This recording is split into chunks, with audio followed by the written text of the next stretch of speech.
Wounded Knee and the ceremonials immemorial.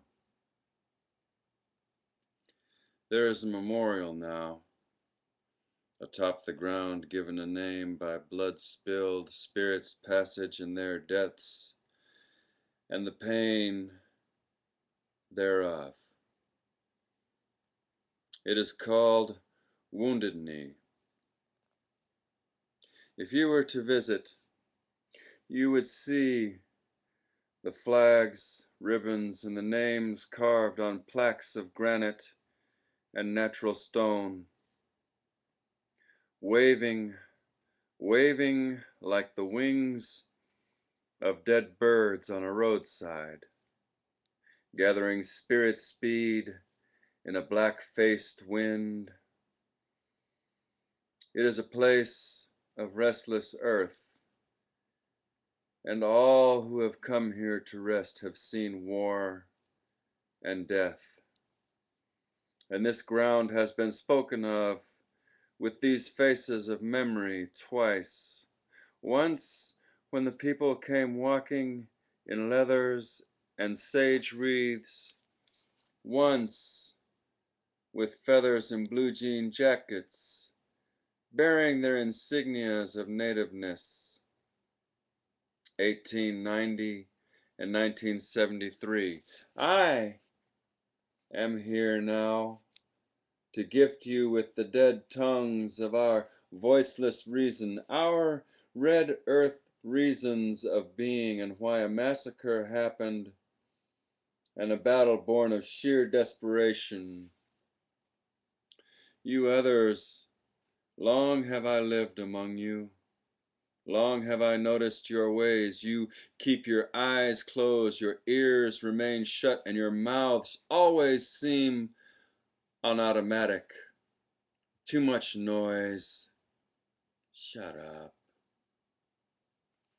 You who strive and stand for the progress of opened grounds, we will give you somewhere you can play, where the opened grounds are as wide as a yawning, freshly dug grave. What do you others know of our spirituality? What do you know about the ghost dance of Bigfoot's people who wanted hope, who wanted to sing and dance in ceremony, our native path of prayer in 1890? 300 people were shot down after being rounded up, the native casualties left to die in the freezing night of that December. The old ones tell me it was bitter cold that night. And then it was, we were told, under penalty of death or time in federal penitentiary, we could not practice the ways of our truest spirituality, that our ways were dead. You others said our ways of prayer and holy ceremony were outlawed.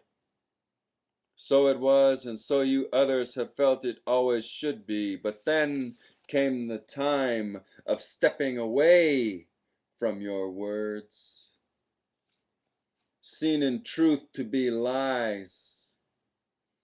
Then came the time of leaving, of dropping your iron chains, built with the crosses of your ways. Then from the fires of our illness was born the life of a dream, the hour of going back to a place, sorrow and pain, to reclaim ourselves, our nativeness, to begin again, to raise up a fist, punch holes in the sky and scream, I am a red blood native human being. I shall not fall down, I shall not fade away, and my people will no longer die for no reason. As a red earth people of many native nations, we had come again to our memorial for our death and our time of beginnings. 71 days. 71 days my people held off U.S. Marshals, FBI agents, military force, and civilian vigilante militia. at Wounded Knee 1973.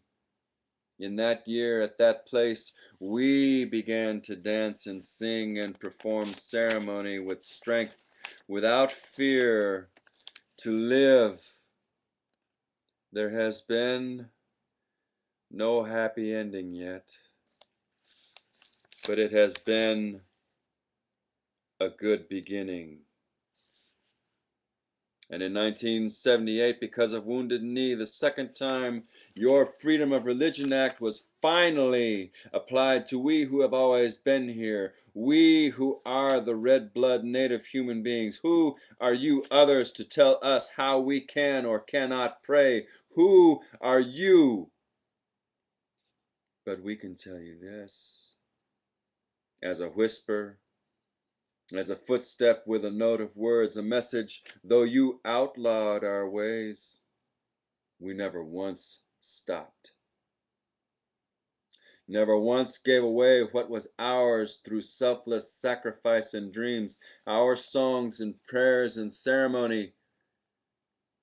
They just weren't done where you could see them. Wounded Knee once, a sacrifice. Wounded Knee twice, a rebirth. We, as Red Earth human beings, will keep this dream. Yes, we remember all that is Wounded Knee.